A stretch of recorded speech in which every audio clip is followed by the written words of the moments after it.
Okay, so with the audience analysis, I asked a couple questions. Did anybody in the audience have kids? 60% of you had kids, the other 40 did not. I asked, should you vaccinate your kids? 85% of you said you should vaccinate, the other 15 said you should not. I asked if you should federally regulate vaccinations, and 60% of you said yes, the other 40 of you said no. Vaccinations save lives. About 90 to 95% effective, which to me I'd say that's pretty good odds. They are regulated by the CDC, the FDA, the American Medical Association, UNICEF, and a host of others. The list is pretty long. The U.S. Department of Health states that vaccines are some of the safest medical products available. Research links autism to vaccines, which is not entirely true. The adverse reactions to vaccines are very minimum, so there's really no proof that they're linked to autism. So a little bit of history on vaccines. Edward Jenner is known as the founder of vaccinology in 1796. And in 1796, he vaccinated a 13-year-old male with the smallpox vaccine to demonstrate the immunity to smallpox, and it was successful. And then they perfected it over the years and came out with the official smallpox vaccine in 1798. And then in 1923, Alexander Glennie helped perfect the tetanus vaccine, and he also used that same method to develop the diphtheria vaccine in 1926. The vaccine for pertussis took a lot longer. That was developed in 1948. And then from 1950 to 1985, scientists worked towards developing the polio vaccine. And polio is now eradicated almost everywhere, except for, I believe, 2 regions. In 1988, all that pink was where polio still was, and in 2014, it's down to 2 regions. So that's huge. It's probably one of the only ones that's that eradicated. So how do vaccines work? Some diseases in the U.S. have completely disappeared, like polio, due to the vaccinations. Stopping vaccinations because the disease is entirely gone is false. You should not do that. People think that, oh, we don't have it anymore, we should get rid of it.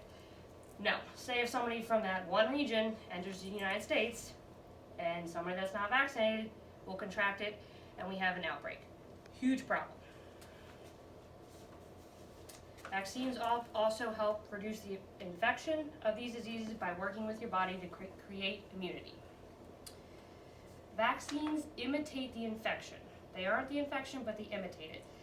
By limiting the infection they are being used to prevent, they cause your body to create T lymphocytes and antibodies.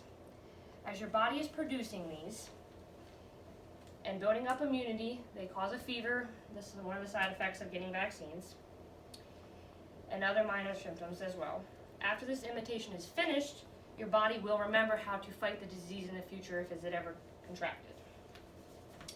So there's about 4 or 5 types of vaccines. We're going to go over some of those. Live vaccines, these fight the viruses. They contain a living virus that is injected into your body. They are very good teachers for your immune system. They're one of the best when they use the live virus. Examples of the live vaccine is the measles, the mumps, and the rubella, and the chickenpox. And I'm the rare occasion that I had chickenpox twice and was not immune and had to get the vaccine at age 24. The inactive vaccines also fight viruses. They are then active or killed. Polio is an example of the inactive vaccine that people use. But these cases mostly require 2 doses, so when you're a kid, you generally have to go to the doctor twice to get multiple doses for this. Then you have toxoid vaccines. Tetanus and DTaP, diphtheria, is an example of this. The vaccines are made of the weakened toxins that are called toxoids that are injected into your body. Then we have subunit vaccines. This only includes a part of the virus. The side effects are rare, very rare. An example of this is pertussis vaccine. Then we have conjugate vaccines. These are for the young kids. They're vaccines that have like a sugar substance on it that they attach it to the virus, and it helps disguises it for the immature immune system to respond better. HIV is an example of this. And last but not least, the flu vaccine. This is designed to target whatever strain scientists predict will be out that year, which makes it's what they predict. They could be wrong. Some years we have a better chance of fighting it all off, and other years it's not effective at all. All 50 states have their own separate laws for regulating vaccines for kids. There's no federal regulations, as I think there should be. Maryland does have state regulations. They offer medical or religious exemptions only. But there's an outbreak, your exemption does not count. And then I'll pass that around. These are all the state exemptions for everybody with examples of each. So, vaccines are extremely effective. The CDC has calculated that around 732,000 American children were saved from death, and 322 million cases of childhood illnesses have been prevented between 1994 and 2014. They're still working on the new updates for us, but that is huge.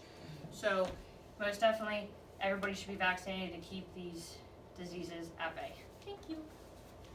Is that 7 minutes? Question? No. Yeah.